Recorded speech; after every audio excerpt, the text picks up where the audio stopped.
নমস্কার বন্ধুরা, দিশানের রান্নাঘরে সবাইকে স্বাগত। আশা করছি আপনারা সকলেই ভালো আছেন। সকলকে জানাই শুভ বিজয়ের অনেক অনেক শুভেচ্ছা। আজকে আমরা বানাবো বিজয়া স্পেশাল সুন্দরবন স্টাইলে মটন কষা। চলুন তাহলে সম্পূর্ণ ভিডিওটি আপনারা দেখতে থাকুন। আমি এই যে দেখুন আলুটা কেটে নিচ্ছি মটন রান্না করার জন্য। কুকারের মধ্যে মাংস দিয়ে অল্প একটু জল দিয়ে 3টে সিটি মেরে নেব। এর মধ্যে অল্প করে লবণ আর হলুদ দিয়ে দেব। এবার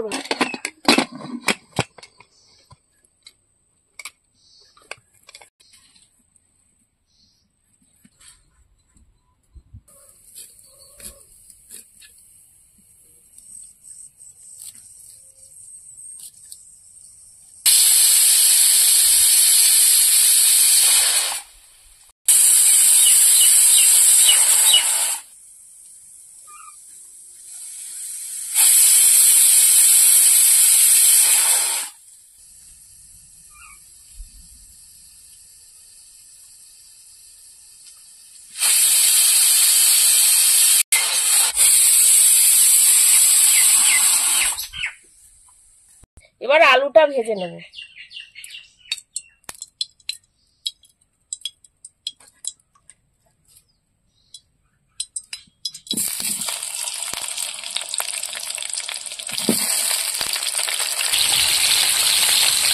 আলুটা লবণ হলুদ দিয়ে ভেজে নেব।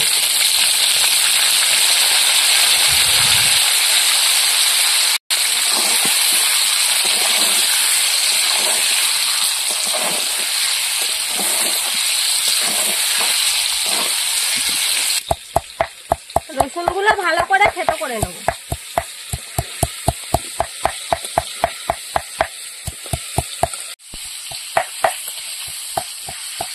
রসুনগুলো তুলে নেব।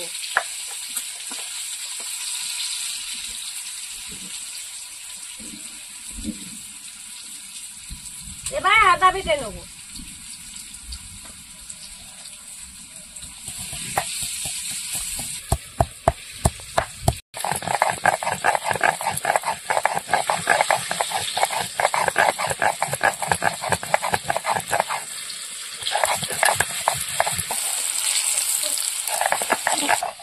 আলু ভাজা হয়ে গেছে, তুলে নেব।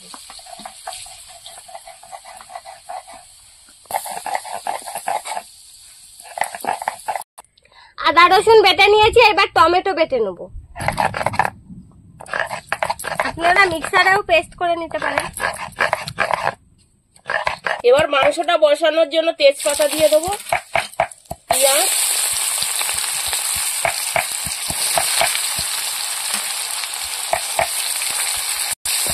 পেঁয়াজটা একটু ভালো করে ভেজে নেব।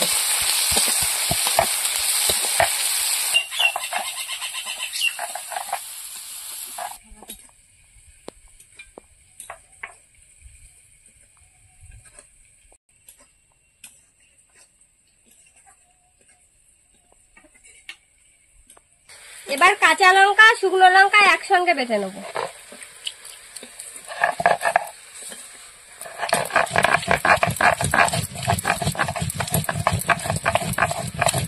পেঁয়াজটা ভাজা হয়ে গেছে, এবার আদা রসুন আর টমেটো পেস্ট দিয়ে দেবো।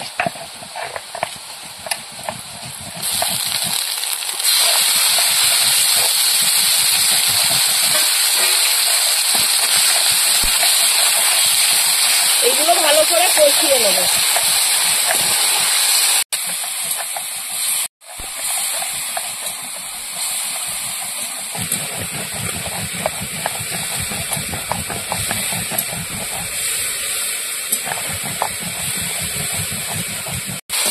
মশলাটা দেখুন ভালো করে কষিয়ে নিয়েছি, তেল ছেড়ে দিয়েছে। এবার এর মধ্যে গুঁড়ো মশলা দিয়ে দেবো, পরিমাণ মতন লবণ, হলুদ, ধনে গুঁড়ো,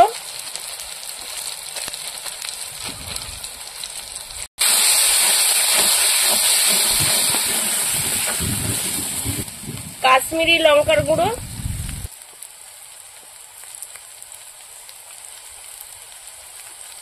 জিরের গুঁড়ো, টক দই,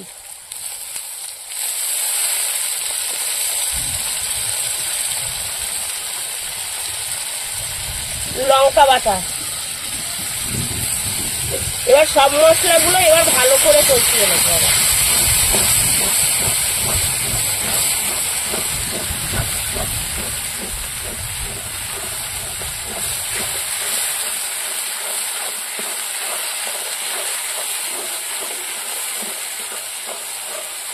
আর একটু হালকা করে জল দিয়ে মশলাটা কষিয়ে নেব।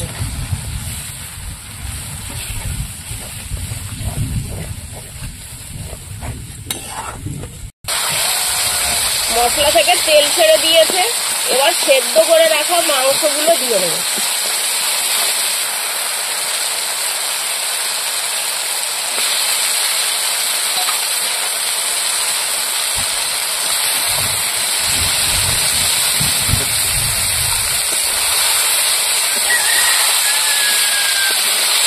আর কিছু সময় মাংসের সঙ্গে মশলাটা কষিয়ে নেব। এবার ভেজে রাখা আলুগুলো দিয়ে দেবো।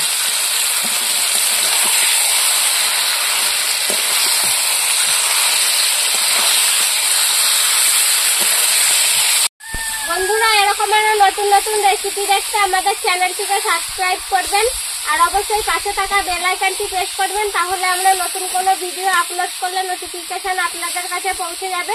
আর কে কোথা থেকে দেখছেন কমেন্ট করে বলবেন, তাহলে আমরা আরো নতুন নতুন ভিডিও করার আগ্রহ পাবো।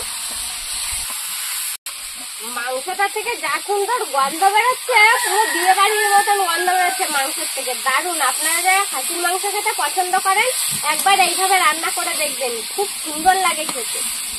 আর কাঠের জালের রান্নার স্বাদ তো জানেন কতটা সুন্দর লাগে খেতে, সে স্বাদের কোনো তুলনা হবে না, এত সুন্দর লাগে কাঠের জালের রান্না।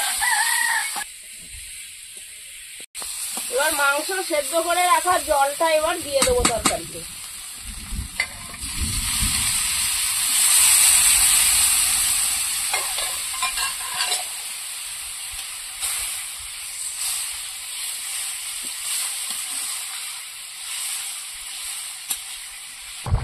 এবার কিছু সময় ফুটিয়ে নেবো আলুটা সেদ্ধ হওয়া অবধি। এবার এর মধ্যে গরম মশলা দিয়ে দেবো।